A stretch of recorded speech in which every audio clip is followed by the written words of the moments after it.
Hi everyone, my name is mthobisi Eugene I'm from South Africa, and I have been teaching for, I'll say, an estimate of 4 to 5 years, because I started teaching back when I was in high school with my peers, where I used to hold extra classes, because at that time I was doing science. So a lot of people were just struggling, and I've always had the ability to express myself and be able to express information in better terms, if I can put it like that. So yeah, the first question to this video was, what's your favorite thing about being a teacher? Ah, the one thing that I enjoy about being a teacher is being able to help students move from point A, or from level 1 to level 7. Favorite thing is seeing improvement in the audience or the students that I am teaching for that particular subject or that particular topic. So that's what inspires me, that's what drives me, that's what inspires me, is being able to see that I'm able to make a difference in another person's life. So yeah, that's it. And then number two says, what do you find most challenging about being a teacher? I think the most challenging part about being a teacher is having to deal with a student that is not very open, or communicating with you as a teacher, because I think a student being able to communicate to you what they think or the understanding of the subject helps you as a teacher to get a better feedback on their understanding on on that particular subject. So it becomes very difficult when the student is not properly communicating, or they are not answering in showing that they've understand or they've understood that certain topic or subject. So yeah, I think that's the one difficult thing. And then number four says, can you share?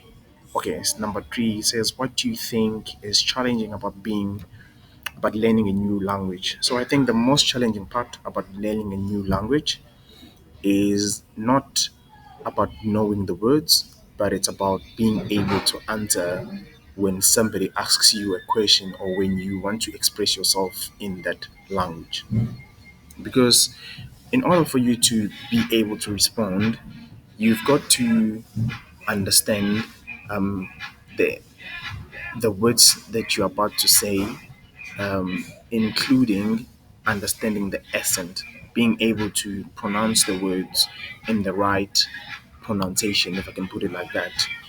So you've got to be able to express yourself and speak that language in that particular accent, because an accent and sentence construction is based on a culture. So it all goes hand in hand. If I can put it in better words, I can say it's just one thing. You've got to be able to understand the words, know how to pronounce them. And in order for you to know how to pronounce them, you've got to understand the culture and the accent in which you are supposed to communicate those words in. So, yeah.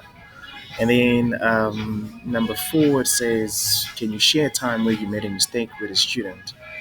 So, during the early stages of my teaching career, which I was doing back in high school, I've always used to think, because I understand the subject, it means that everybody is able to understand the subject, which was very wrong of me, because what I've realized is you can have an audience, and the audience seems as if they're understanding the subject because they keep on nodding their head, but not all of them will understand. So it's always best that whenever I have an audience, I try by all means to have, the feedback questions which I ask them, and then they must answer them in showing me that they really understand. Because in that particular period, that's when you are able to understand the level of understanding each and every student has, and you are able to assist and fill in the gaps if you need to. So yeah, I think that was the biggest mistake, and that's how I've been able to rectify it. And then number five says, what's your perspective on error correction? I think this for me personally, whenever you're correcting a student, you must show empathy with them. You don't want to be too harsh, and making them feel like, they're not really doing a great job.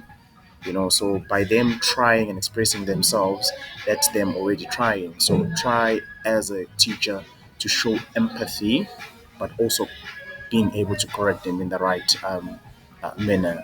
So yeah. And then what would you do if a student seems nervous and reluctant? I think I've covered this one, which is try and have the short questions which you ask the students when they have to respond in one letter answers. I think that helps them to just take them out of the show. So yeah. And then number seven, it says, is company culture important to you? Why or why not? I think the company culture is very important. And before you engage with the company, you must understand their culture because that helps you to help the company achieve, their company culture, and you are able to just align yourself with it. And then it says, read the values that Craving English believes in. So, first one is kindness. The second one is passion, and then number three is empathy, communication. So these for me, they really stand out, which I think you guys have picked it up initially when I started the video. That I believe in kindness. That whenever you're teaching a student, you must always show kindness in whatever that you do because that allows a person to come out of the shell. Whereas when you hush, it becomes very difficult for the students to actually express themselves.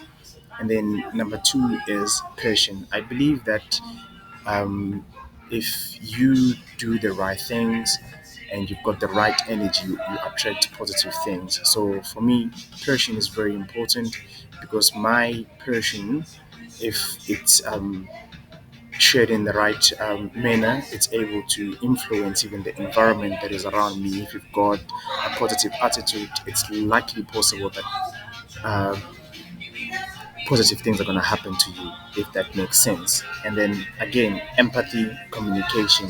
You don't want to be harsh on the student. You want to show empathy, but also correcting them. So yeah, I think these three values stand out for me for Craving English, and they just help in making the students to be able to communicate better. So yeah, that's it for now. Bye.